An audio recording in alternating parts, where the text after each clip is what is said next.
अपना एक मैच जीतना है, लेकिन इंडिया को सिर्फ अपना मैच नहीं जीतना है, इंडिया को कुदरत के निजाम के भरोसे हो गया। मतलब ये था कि इंडिया अगर जिम्बाब्वे को 11 ओवर में हराती है तो हम पॉजिटिव में आएंगे, ऊपर कब जाएंगे वो राम ही जाने। लेकिन अब नींद पर चढ़ गया करेला, क्योंकि वेस्ट इंडीज ने जो मैच जीता है उससे उसका नेट रन रेट प्लस 5.350 है। इसका मतलब यह है कि अगर वेस्ट इंडीज साउथ अफ्रीका या फिर इंडिया में किसी एक को हरा देती है तो वो आसानी से सेमीफाइनल में पहुंच जाएगी और यहां से टीम इंडिया के दरवाजे जो है टीम इंडिया का वर्ल्ड कप का सफर जो है वो यहीं खत्म हो जाएगा।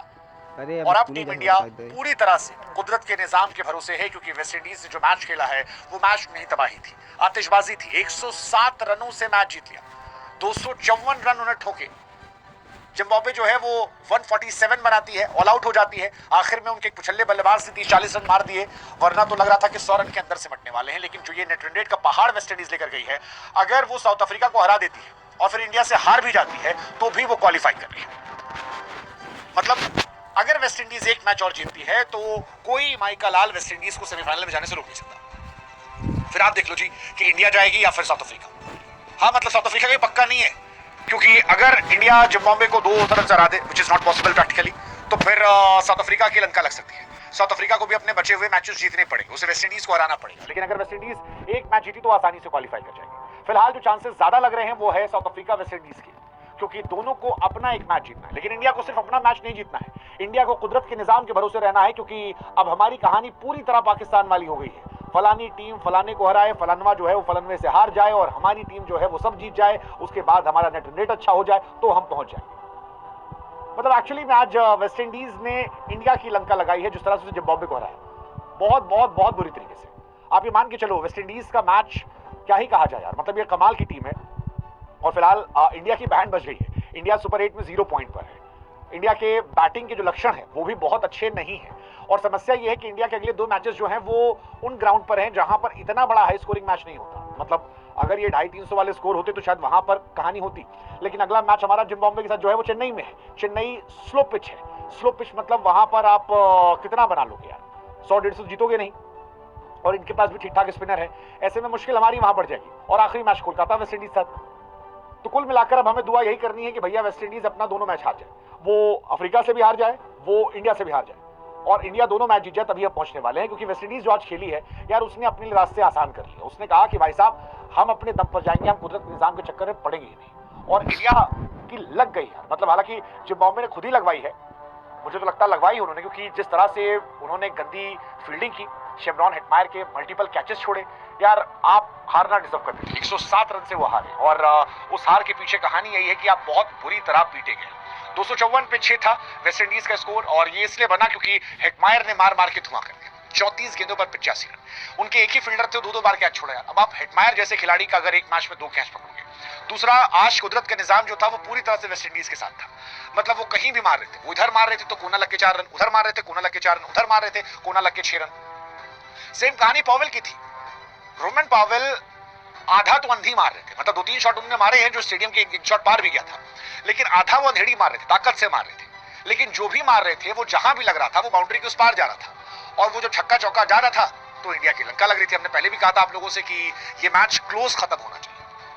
अब सबसे बड़ा प्रॉब्लम ये है कि वेस्ट इंडीज का नेट रेट इतना बड़ा हो गया है कि अगर इंडिया वेस्ट इंडीज को हरा दे, जिम्बाब्वे को भी हरा दे, और वेस्ट इंडीज ने गलती से साउथ अफ्रीका को हरा दिया, तो वो आराम से क्वालिफाई कर जाएगी, क्योंकि +5 बहुत ज्यादा बड़ा रन रेट है और उनकी टीम अच्छी है। पहले भी कह रहा था 254 6 विकेट के नुकसान पर ये T20 वर्ल्ड कप की हिस्ट्री का सेकंड हाईएस्ट स्कोर है।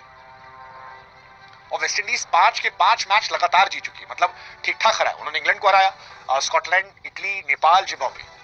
अब उनका अगला 2 मुकाबला है वो 2 बड़ी टीमों से, इंडिया और साउथ अफ्रीका के साथ। साउथ अफ्रीका के साथ उनका मुकाबला अहमदाबाद में है, जो सड़क वाला पिच है, जहां पर पिछला मैच भी साउथ अफ्रीका का हुआ था, और इंडिया के साथ ईडन गार्डन में। अब इंडिया इनसे कैसे पार पाएगी ये देखने वाली बात है।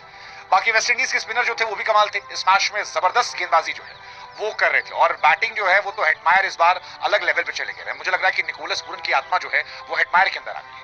5 मैच 219 रन, 55 का ऑलमोस्ट एवरेज, ऑलमोस्ट 186 का स्ट्राइक रेट, 2 अर्धशतक, 15 चौके, 17 छक्के। इस तरह क्या लोग यार, मतलब इस टूर्नामेंट में वो छाए हुए हैं। 34 गेंद 85, 36 गेंद 64, 12 गेंद 23, 32 गेंद 46। शेवरॉन हेटमायर फिलहाल इस वर्ल्ड कप में आतिशबाजी का दूसरा नाम बन गया। आई डोंट नो यार क्या बोलूं। थोड़ी सी इज्जत जो है वो आखिर में ब्रैड इवंस ने बचा ली थी, वो 44 रन जो उन्होंने मारे, वरना एक समय तो लग रहा था कि यार ये मैच कुछ बचा ही नहीं है, पूरी तरह से मैच जो है वो खत्म हो गया है। इस मैच में 30 छक्के पड़े हैं, जो अब तक T20 वर्ल्ड कप के किसी मैच में सबसे ज्यादा पड़ने वाले छक्के हैं। और अगर आप बात करोगे वेस्ट इंडीज की सबसे बड़ी जीत में, तो फुल टाइम जो टीम रही है, फुल टेस्ट मैच खेलने वाली टीम रही है, उसमें तो सबसे बड़ी जीत है। इससे पहले उन्होंने 134 रनों से युगांडा को हराया था, लेकिन आज 107 रनों से हराया है, जिसमें अफगानिस्तान का उनका रिकॉर्ड अपना टूटा है। हालांकि मुझे अभी भी लगता है कि south Africa can defeat West Indies, और इंडिया को जिम्बाब्वे को एक ठीक ठाक मार्जिन से हराना चाहिए।